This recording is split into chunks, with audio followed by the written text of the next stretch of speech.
به نام خداوندی بخشنده و مهربان و نهایت بارحم. سلام دوستان عزیز، من میخوام سوره قاریه را به زبان تاجیکی برای شما بگویم.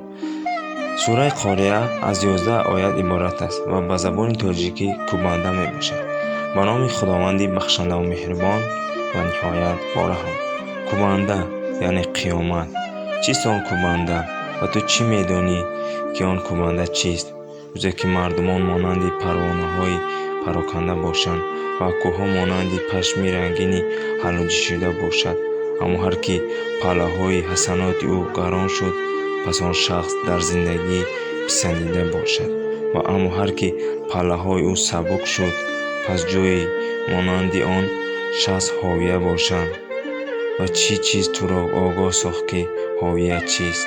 آتشی است نهایت سوزان. دوستان عزیز، شما میتوانید به کانال من در آمده ابونه شوید و دیگر سوره قرآن را به زبان تاجیکی گوش کنید. در پناه خدا باشید. خدا نگهبانتان باد.